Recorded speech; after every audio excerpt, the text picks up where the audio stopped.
Okay, picture this. It's a gluey autumn day in New Jersey, back in the late 1920s. A group of men are standing around a grave they've just opened. They pull this heavy wooden coffin out of the earth, they pry the lid off, and what they see inside, it's just impossible. In the dim light, the skeleton of the young woman lying there is glowing. But this wasn't some kind of miracle. No, this was a curse. So, today we're talking about the Radium Girls. It's an incredible story, really. It's about a magical element that promised this brilliant, shining future but ended up delivering an absolute nightmare. And more than anything, it's about the unbelievable courage of the women who, from their own deathbeds, fought a battle for justice that, believe it or not, would end up changing the world for every single one of us. To really get how this all happened, you gotta go back to a time when people weren't afraid of radiation. I mean, not at all. After it was discovered by Marie and Pierre Curie, radium was treated like a miracle cure-all, a source of endless energy. It was basically science fiction come to life. And people went nuts for it. The thinking wasn't just that radium was safe, it was that it was actually good for you. It was put into literally everything. You had radium water tonics that promised to make you stronger, cosmetics for healthy glow, even radium-laced butter and toothpaste.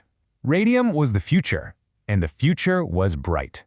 And for hundreds of young, working-class women in towns like Orange, New Jersey, and Ottawa, Illinois, radium really did feel like the future. It gave them a job that wasn't just a job, it was a dream come true.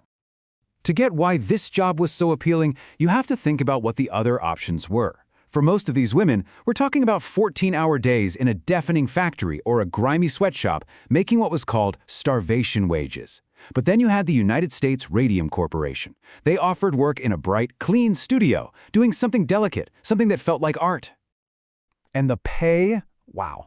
The pay was a game changer. A dial painter could make more than 3 times the average salary. That put her in the top 5% of all working women in the entire country. This wasn't just a paycheck. It was a ticket to freedom, to independence, to a whole new kind of life. So, what did the work actually involve? Well, the supervisors taught them this really simple 3-step method to keep their brushes sharp. Lip, dip, paint.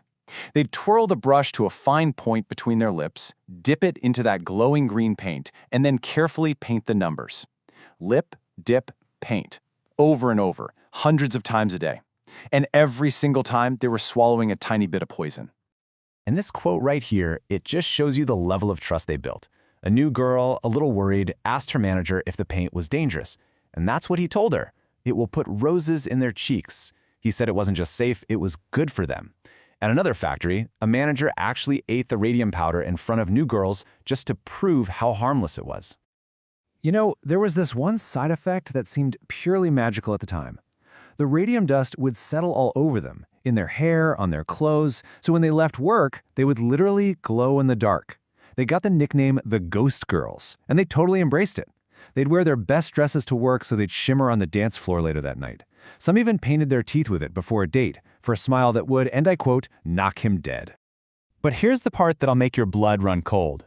While the girls were being told this stuff was so safe they could eat it, the male scientists in that very same building, the ones handling the raw radium, they worked behind lead screens. They wore protective aprons. They used ivory-tipped tongs to handle it. The company knew. They knew exactly how dangerous it was. They just didn't tell the girls.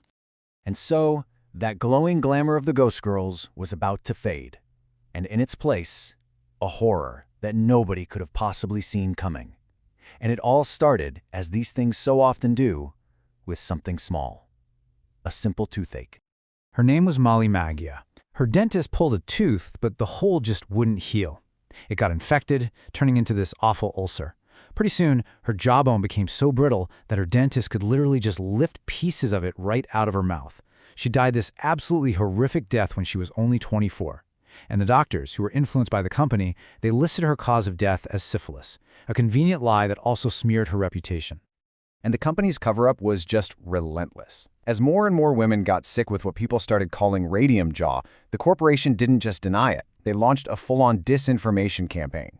They buried a Harvard study that proved the danger and then paid for their own fake studies to prove the work was safe, all while the women kept dying. So what was actually going on inside their bodies? Well, a brilliant doctor named Harrison Martland figured it out. He called it a Trojan horse. See, radium is chemically a lot like calcium. So the body gets tricked. It absorbs the radium from the paint and deposits it right into the bones, just like it would with calcium.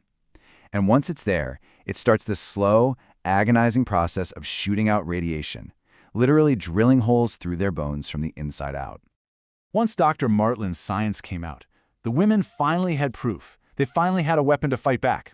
Led by these incredibly brave women, who the press tragically called the Society of the Living Dead, they started a legal war against this corporate giant, fighting for justice even as their own bodies were falling apart. And just look at what it cost them personally. In New Jersey, you had Grace Fryer. Her spine was so damaged by the radiation she had to wear a heavy steel back brace just to sit up in court. It took her 2 whole years just to find a lawyer who would dare to take on the company. And in Illinois, Catherine Donahue was actually shunned by people in her own town for causing trouble. She ended up having to give her testimony from her deathbed. The company's main strategy in court was as cruel as it was simple: delay. Their lawyers just kept asking for postponements, for more time. They were stalling because they knew the women were dying. They figured if they could just drag it out long enough, their problem would literally be buried. But the women's lawyers came up with this absolute stroke of genius. See, the company argued that the statute of limitations had run out, but the women's lawyer argued that since the radium was still inside their bones, still doing damage every single second of every day, the injury wasn't something that happened in the past, it was ongoing. The clock was always resetting. This argument completely changed occupational law forever. In the end, the women won. It was a bittersweet victory, for sure, but their struggle, their suffering, it left behind a powerful legacy, one that was, quite literally, forged in their own bones. The women in New Jersey won a pretty big settlement, but most of them were gone within 2 years. Catherine Donahue's case in Illinois went all the way to the Supreme Court, and she won. But she died before the company's final appeal was even denied. They got justice, but they paid for it with their lives. But their sacrifice was absolutely not in vain. Because of them, workers now have the right to sue their employers for diseases they get on the job. Their case laid the groundwork for OSHA, the government agency that protects worker safety today, and it led directly to the very first standards for radiation safety. Their fight changed everything.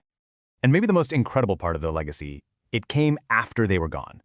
Scientists carefully studied their bodies, measuring the radium in their bones to figure out exactly how much it took to kill a person. That data from their own poisoned skeletons, was used to create safety protocols that protected the scientists working on the Manhattan Project. Even in death, they were still saving lives. So I'll just leave you with this one question to chew on. Put yourself back in the 1920s. You're a young woman, offered a dream job, a chance for real money, real freedom.